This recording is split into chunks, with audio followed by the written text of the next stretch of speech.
All right. Welcome to BLerd Culture Radio!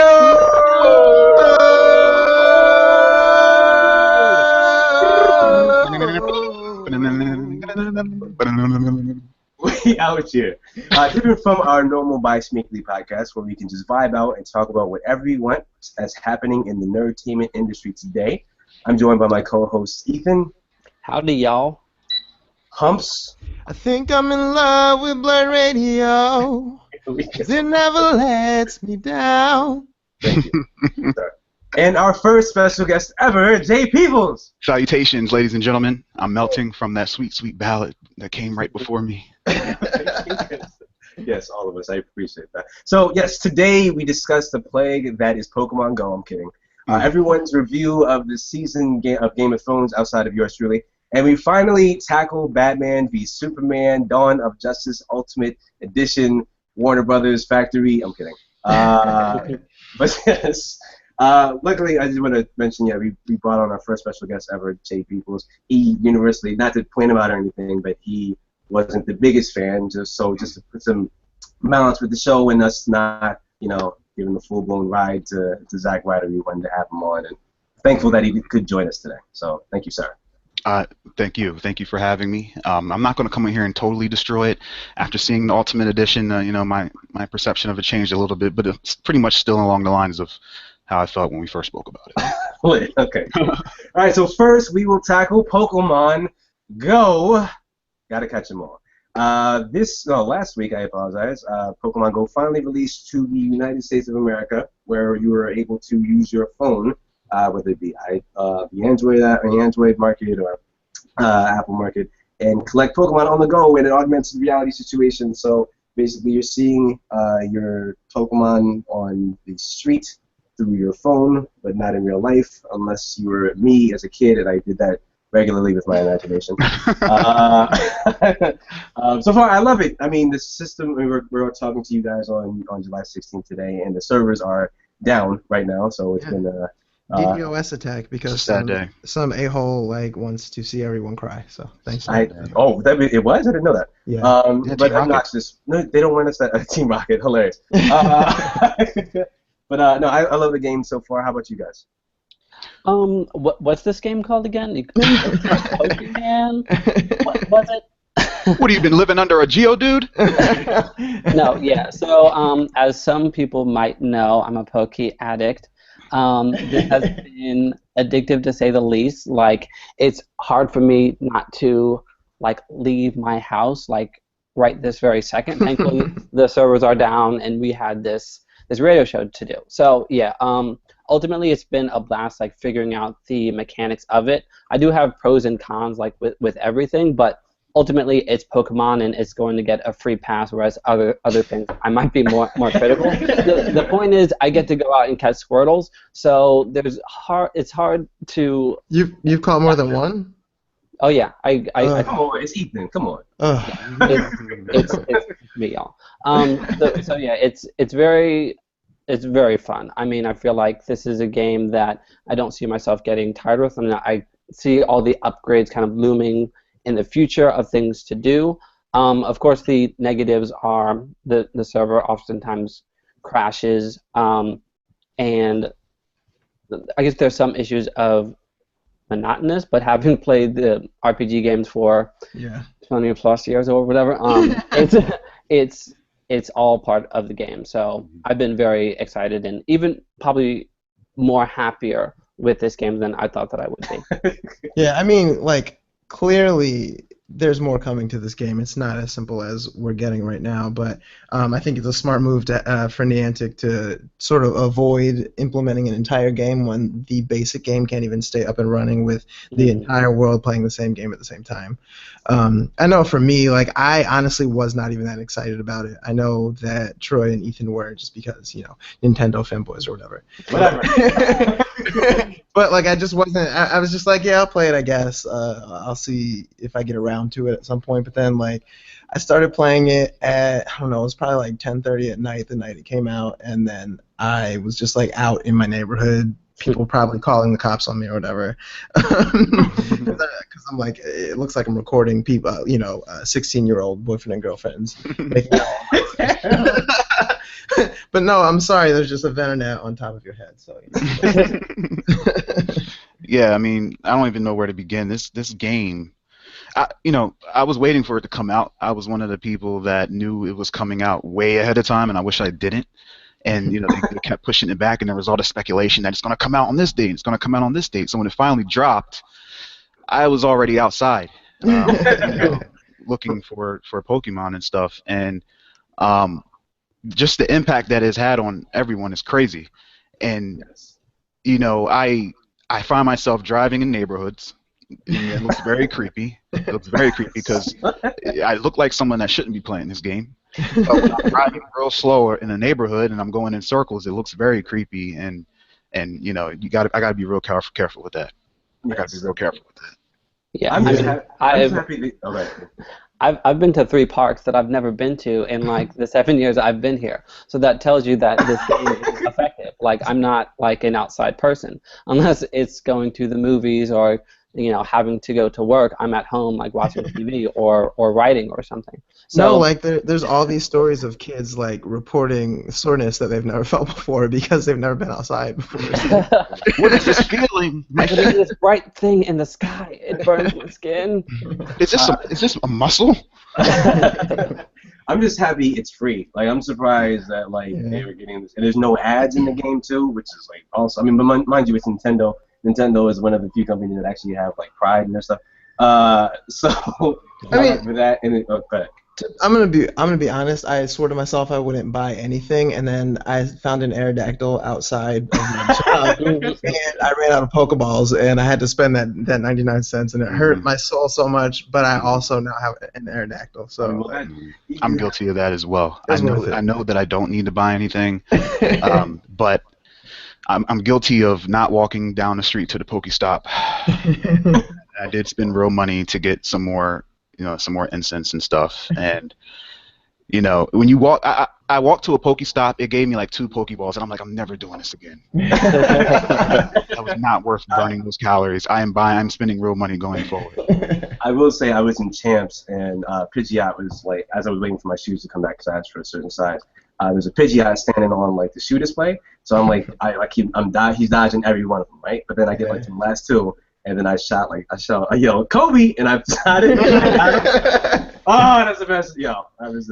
That's the trick to Pokemon is yelling Kobe right before you. I find myself like whenever I'm down to my last few Pokeballs, I feel like every Pokemon that I'm trying to catch, it knows that I'm going to spend money to get Pokeballs, so it's like deflecting, like Patrick Ewing's deflecting all my Pokeballs, and I find myself like trying to fake it out, like acting like I'm going to throw the Pokeball just so it can attack.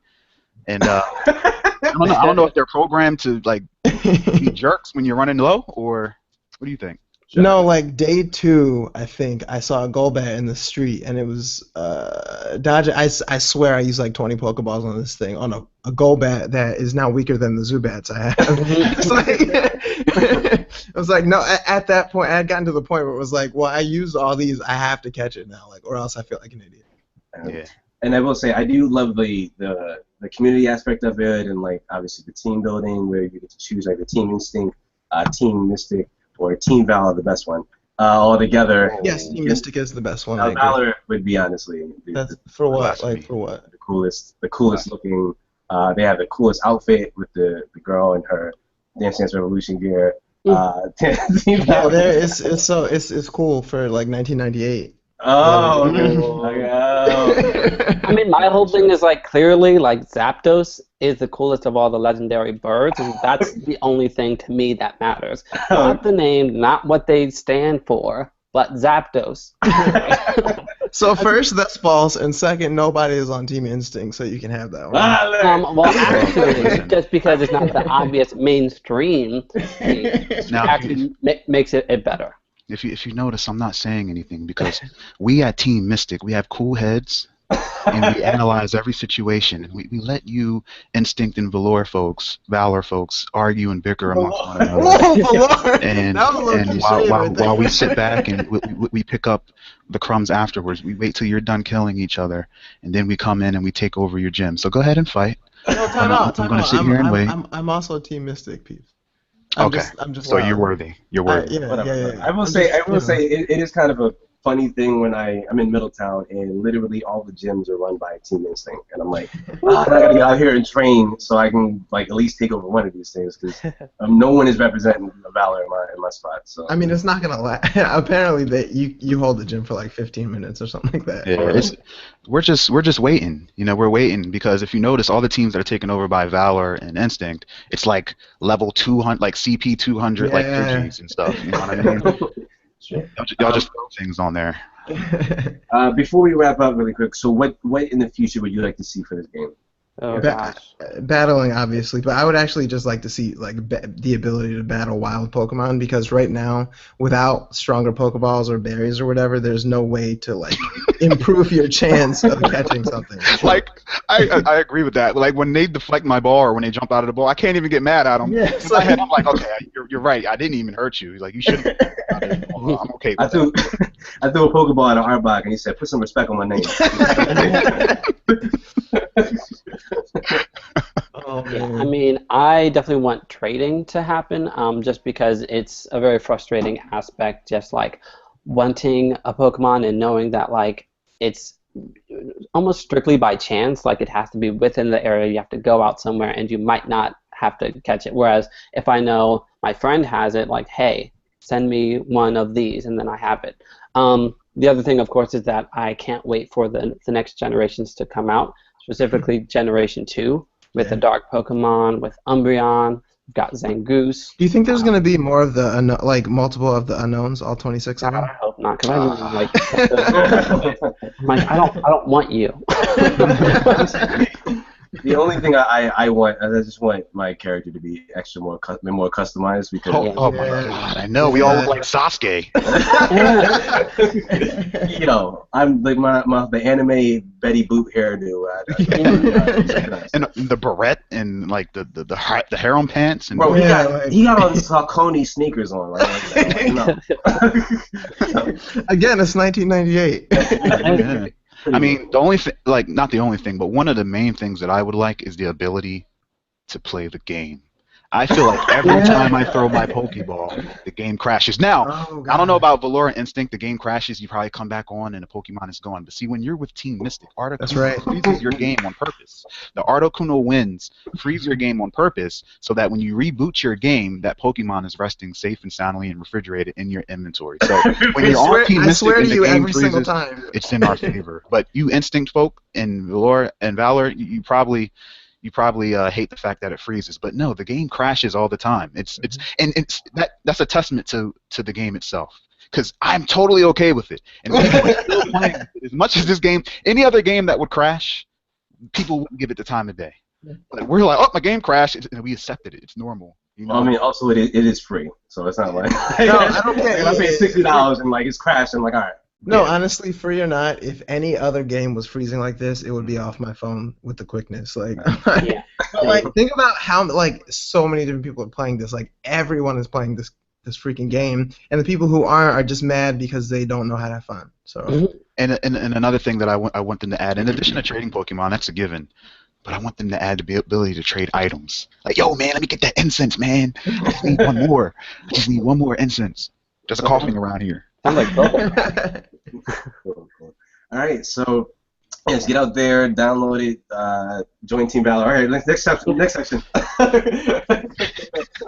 you tried it. Sorry. So now we will do our our first time doing something, tackling something. Well, outside of Daredevil, but Ethan, Humps, and Peeves will give their like a spectral review of Game of Thrones this season number 5, 6, 7, 6. 7, 6. Okay. Oh, the sixth one. Okay, yeah. So I know nothing about this show except you know nothing, Troy. I know exactly. Except there's plenty of good memes about it. But I'll let you guys go ahead and take lead. I'm a casual Game of Thrones viewer. I'm not one of the people that know the names of everyone. And if you were to tell me the name of someone, I will forget that name the next time I need to use the name. But I definitely enjoy the show. I've watched it since the beginning, and I have a good idea of the overarching themes and everything that's happening. So I'm going to approach it from as a casual viewer. This past season, I thought was awesome.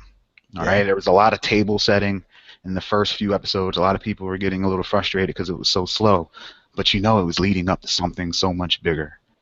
And the characters themselves, each of them, I feel like in this season, they got more time to shine. Like their story was a little bit more refined, and they gave everybody a good enough spotlight.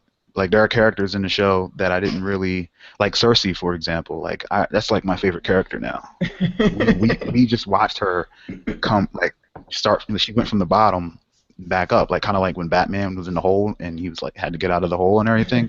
That's what happened with her. She has the new haircut, which is tight. Honestly, I think, not to go back to the Pokemon Go, but I feel like Team Mystic silhouette is Cersei. Oh my God, you're not even. Can we start lying. that? Can we start that hashtag Mystic? Cersei? I think it's her. But just overall, like I'm very satisfied with the way it ended. Yeah, I will go on record as saying this season of Game of Thrones has been the absolute best. About halfway through, I got the feeling that this season was something special. It felt different than the previous seasons, just in terms of theme. Like each episode just had like a very strong connection and continuity between each stories, and that they paralleled each other in a way that I feel like the previous seasons they did, but just not as strongly. Like there was definitely a strong sense of kind of female empowerment. There was things about family, about siblings, about people returning from the death in both a literal and metaphorical way. And those are the type of things that I just eat up. Like I love that stuff.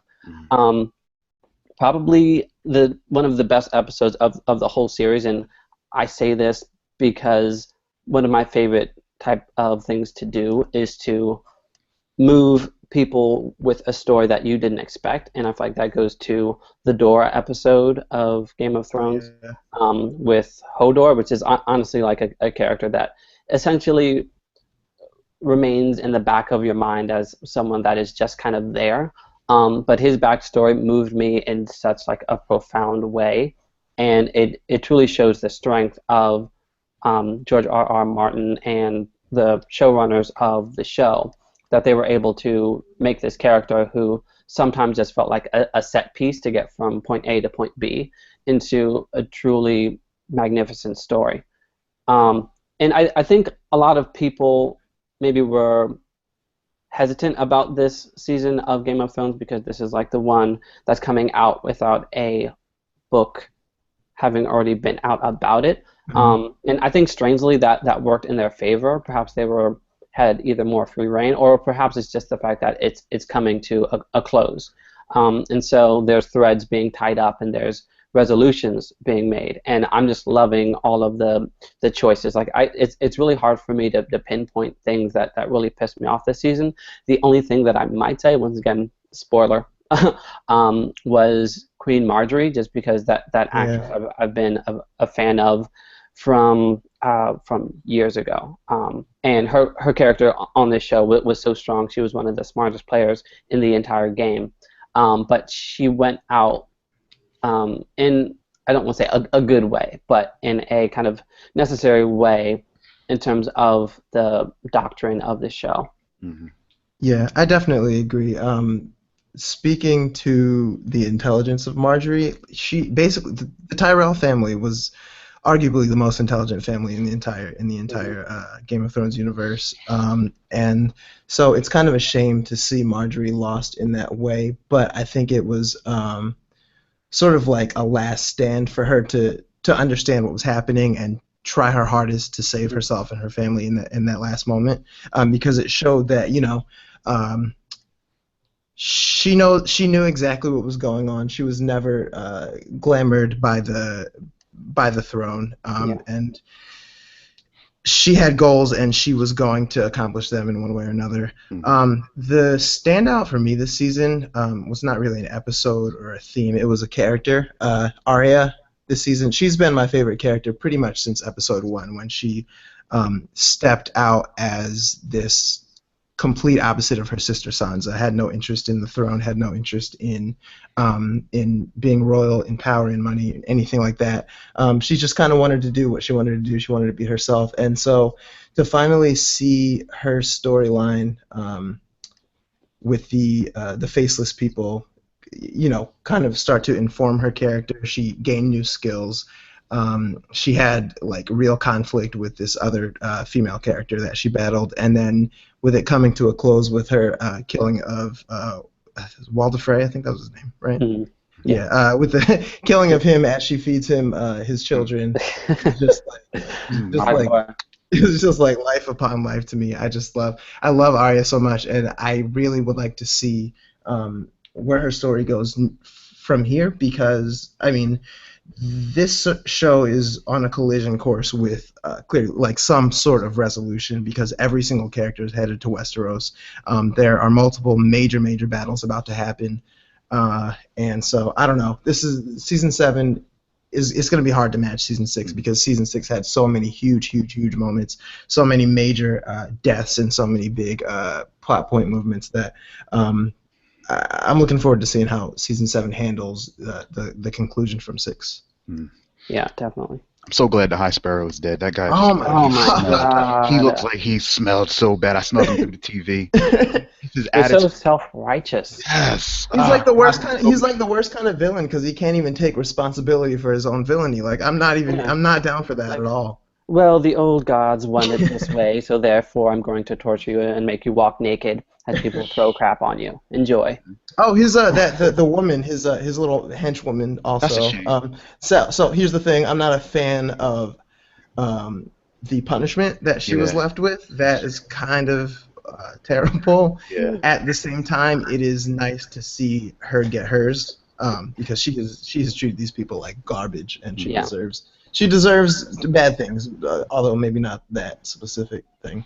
Yeah, that's the worst. She's like a nun, or that's what they're pretty much, something right? like that, effectively, like a super nun, and pretty much her fate was left to like a giant zombie. That's it's like if she was, that's like her weakness. You know what I mean? If this was Final Fantasy, that'd be like her Yo, the introduction of Negan at the end of the series, man, it was crazy.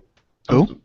Negan with the bat and the barbed wire. So at the end of the. Troy, what happened? You wouldn't let us review the Walking Dead now, so I don't want to hear about it. I thought he was in. I don't. Which, by the way, was a terrible finale. That's all I have to say. Contract. They're just going over the contract renewals. That's their way of doing it. No, they're like, who can we afford to pay the least? Quick thing. I think we have to talk about Khaleesi, who, by the way, if Mystic is Cersei, Instinct is the Khaleesi. Now, moving on. That ends. Yes. I heard that, but Instinct is Hodor. Well, then we will move you with our heartbreaking story. But no, like that final scene of Daenerys Stormborn, like with her fleet, with her dragons, like that was epic, and it felt surreal, because like now she's actually coming to Westeros, and it's bittersweet, because it's something that's been building this whole time, and you knew it was going to happen, but then now it's happening, and it's like, it's about to get really fast. Like all of a sudden, absolutely everyone is about to be on Westeros all at the same time, and this is about to go down. Yeah. It is, but we all know that she's overpowered, all right? And we know that those dragons are going to die real fast. Just like any movie, when there's like a powerful character. Remember Mortal Kombat when Shiva came and she was there for like 1 second, they dropped the cage or whatever? Those dragons are going to get killed fast, in my opinion. I just can't see her destroying a lot of people with those dragons. I'm fairly certain she'll lose the 2 smaller ones. I think Drogon is gonna last, just because he's like the HBIC dragon, whatever. Mm-hmm. He's the Beyonce. Yeah, he is the Beyonce. The other two are information. Am I the only one that hates to see the dragons die? Like when they're Oh, fighting, they're just outnumbered and they're a big target, and like the spears are landing, and the dragon's not killing as many as he should. oh yeah, I don't. Want to take control of the dragon? You're looking for your controller because you know you can do so much better. Yeah, I don't want to see that at all. Ugh. Oh man, Yeah, thanks no. for bringing us down, peeps. I appreciate it. And then, yeah. All right, moving on to. I was gonna give the Jane the Virgin ending. Oh, Troy, that show is so good. You were not I wrong, told you. but it's not as good as Ugly Betty still. As soon as you start, though, you can't stop watching. But anyway.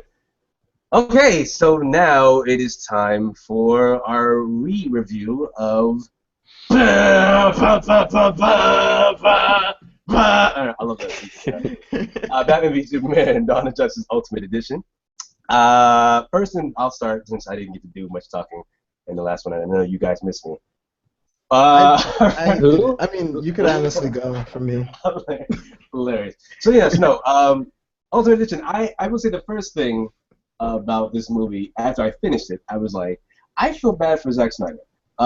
Because I can tell that's the movie he probably wanted to release in theaters, and not to say it would completely overhaul like the super duper canon people that don't want Batman to kill people or Superman to smile constantly to appease them, but you can tell like he must add a fuller story. So it kind of sucks. I thought it was funny that they're still giving out the theatrical release edition in the combo pack that they gave, because no one's gonna watch the theatrical. Like the 3 hours wasn't even that bad anymore. It's not the Ultimate Edition is not longer enough to warrant watching the original one, the theatrical one. Yeah. So I mean, I will say my biggest takeaway is that I cared about Superman again just as much as I did Man of Steel, because in Dawn of Justice I really didn't care for him that much, but with like the experience of him going to Gotham City, him actually being a journalist, and that whole fulfilling the idea with the court scene or whatever, like at the end, it was more impactful when he died. Spoilers. So yeah, what do you guys think?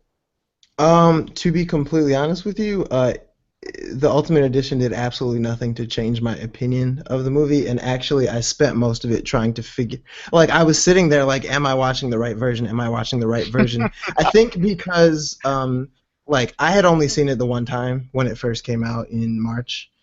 So I didn't have like a real strong memory of the smaller, more subtle moments. And so when I'm watching this, I'm like, have I seen this part before? I don't know if I've seen this part before or not. The one part that I think really improved the story, I guess for other people, although it didn't do anything for me specifically, was when it was revealed that the African woman who was calling into question Superman's motives, when it was discovered, spoiler real fast in case you still haven't seen it somehow, it was discovered that she had actually been paid by, or threatened by Lex Luthor to lie and to paint Superman in a bad light. That kind of like made that part make a little bit more sense, the fact that she was doing this, because it didn't make sense otherwise for her to believe that Superman was out there shooting people in the streets. That didn't make any sense. But yeah, I mean, to be clear, I still really enjoyed the movie, but the Ultimate Edition didn't do anything to improve it or make it worse for me at all. I will say that originally I put Superman as I think my favorite superhero movie of the year. I was forgetting Deadpool at the time, so I would slide Deadpool up in front of that, and that's me. Okay, yeah, I definitely echo Sean's statements. I mean, I thought that the film was great prior to the Ultimate Edition. Post, it still does feel great. The only thing is that they added more context, which I felt was good more for the mainstream viewer. Me personally, I can fill in the gaps. Like I don't have to be told every single thing, and some of the negative things that people said about the first film was that it was very like meta and that the story was a bit confusing, and I do feel like the Ultimate Edition cleared up some of those things by going into detail about showing Clark being the man on the street doing his job, interviewing people, checking sources, going into the jail cell, and I feel like that type of thing does open up a character considerably. So that was good. Also, the context for the African woman, as Troy mentioned, I originally assumed that she was acting on her own accord because I could easily see someone in her position just feeling that way about a man who is that absolute. Mm-hmm. But then to have it be Lex Luthor who was pulling the strings behind it, let us know, the depth of which Lex Luthor was planning on orchestrating this whole situation. The same thing really goes for the Steppenwolf scene, which it didn't really add necessarily to the story, but that was just a cool scene to see overall. So I feel like I don't fully understand how someone could see the original and hate it, and then like see the Ultimate Edition and love it. Like Exactly. I can see like a small shift. Like for example, my mind has shifted just in terms of appreciation and appreciating that there's more story and that they're filling in the lines a bit more. But it's not like it's a completely different movie. It's just once again more context. Mm-hmm. Agreed.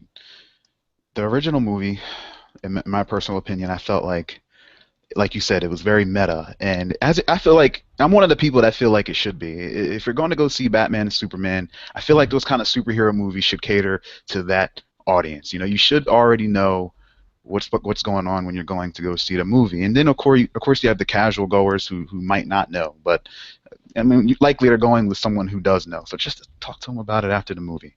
But I feel like Batman and Superman, the original one, they had to, in order to make things make sense, they had to force it to make sense. And when the Ultimate Edition came out, by filling in, a lot of different aspects to it, and there was a lot more character development. You got more scenes with Martha, you got more scenes with Superman. It was very needed. It didn't change my opinion on the movie as a whole, because I still feel like it was like put together in a bad way. But it made it a lot better. It remedied a lot of things, and I also noticed a few other things that I kind of wish they added. If anyone needed more scenes, it was Jesse Eisenberg. Now, personally, I didn't like his performance at all. I thought he was a little bit too zany. All right, and I'm curious as to how many times they had to shoot the scene of him stuffing candy in that guy's mouth. I'm curious. Oh God, he probably laughed so many times. But I just feel like I would love to have seen more on him to kind of build around why he's like this, and like his plan. First of all, it was so deep, and I don't feel like they spent enough time on it. Like everything that he was trying to carry out in the movie. It was kind of confusing to me personally, and I don't know if other people read it a different way. But that really took the movie apart for me, because I think those kind of movies are all about the villain. And yeah, if you're not going to have character development, then make the villain be like really awesome, and let's see the villain develop. And I don't think that was in there enough. Mm-hmm. My personal thoughts on Lex Luthor was that zaniness was used as a sort of shield in order to dissuade people from believing that he is capable of doing the things that he was doing. Once again, this is me kind of putting in my own theories about things, but just in terms of how he operated, above the scene versus undercover, essentially. I feel like that was clearly an act, and so whenever you would see kind of the robe open on his true persona, which is like that scene when he's giving that speech, and then he messes up saying something, and then he completely breaks down because it wasn't a perfect. He wasn't able to get what he wanted to across, and then you kind of saw that whole shield fall to the wayside essentially. So that was something that I feel like they knew how zany that character was, so much so that he felt out of place, but because that was his purpose, it to me did not feel out of place. I mean, I will say to your extent, like, well, Pete, I do agree. We're like, if you didn't get it, like how you didn't get it, like you're immediately it's gonna take you out of the movie. Like you're like, this character, it's just isn't for me, especially with like comparisons to other things. But I will say, I mean, some of the things that I did enjoy from the Ultimate Edition is like there was like a lot of fanboy-ish moments, like when you find out that the wheelchair blew up because, and Superman didn't see it because the wheelchair is made of lead. Lead. Obviously, Yeah. Superman. So was that added? Because That That was was not. added. That was Okay. not. That was not. That's the kind of yeah. stuff where like I feel like you have to have seen the theatrical version a few Yeah. times I mean, I to see. recognize the new stuff. You know what I mean? I literally seen the actual version like 3 times. I know you did. Yeah. I'm like focusing on trying to figure. And then obviously my favorite thing at the end when Batman was like, "Hey, we'll had the conversation with Lex," and he said, "I'm transporting you to Arkham Asylum." Oh and yes, mind Yeah, you, that was yeah. yeah, that was needed. yeah, to hear Arkham Asylum in a thing, like to hear the word Yeah. Arkham Asylum in a movie, and then it just makes me think in the future, like, okay, well, what if Joker's in the asylum in Justice League, and then like you get a conversation between Joker and Lex or something like that. So I love that. I loved I loved like, okay, well, when Batman stole the kryptonite from Lex and they show the surveillance footage and you see Batman swoop down, grab a guy, his eyes flare up like animated series, then he Yeah. disappears again, like short eyes like that. I love. But yeah, no, overall, I mean, to what you guys said earlier, like I don't think it's going to change. Like if you hated the movie, it's just not going to change your opinion of the movie. I mean, It seems to have for a lot of people though, Yeah. which is what's confusing to me. I Like the internet keeps saying, "Oh, it's such a better movie now," and it's like it's the same movie, it's just with more context. Here's my And theory. you know why? You need the context because when you have a movie that's like, think about it. I don't want to compare it to Civil War, but I'm about to, so go ahead. Civil War worked because there was so much context surrounding the characters already. You know, they worked hard. They worked up to this point to make Civil War work. You know, we knew each of the people, their family, even the Arrow dude. He has a family. Arrow dude. You know what I mean? So Basically, you know nothing about it. the Arrow dude. Yeah, and I appreciated scenes like we got more scenes with Martha. You know what I mean? Stuff like that.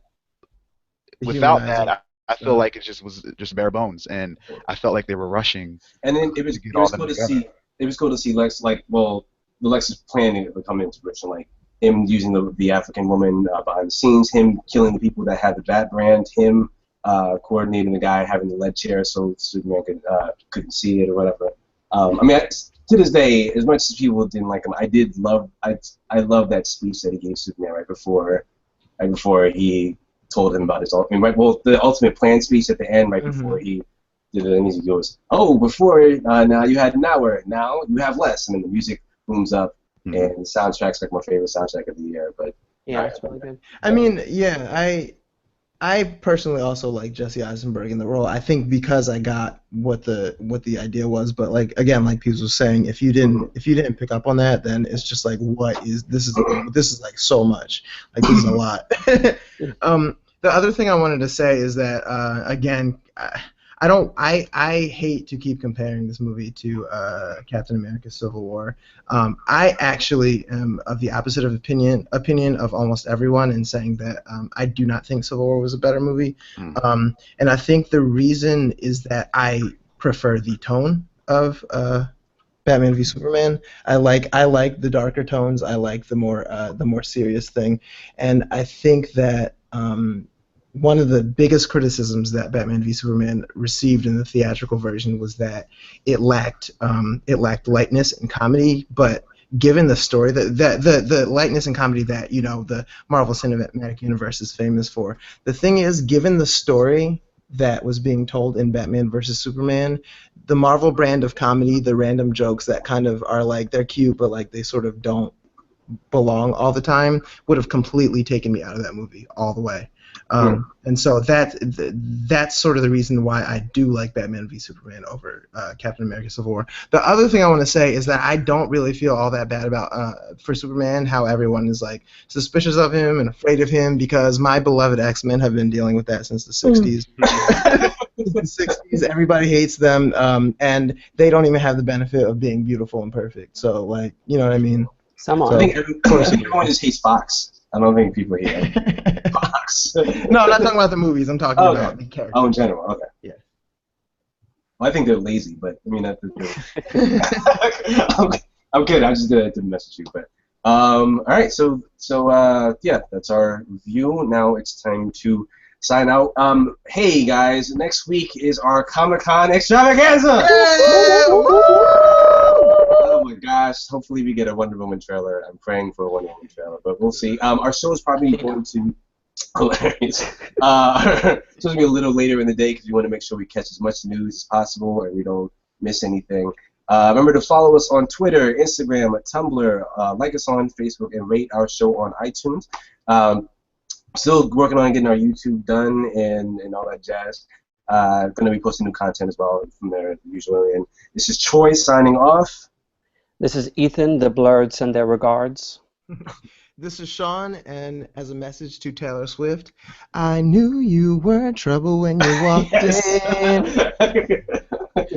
This is Jay People signing off, and be careful out there playing Pokemon Go. You gotta keep an eye on your surroundings. Yeah. Someone from Team Mystic might not be there to save you. You don't want to be Pokemon gone, so.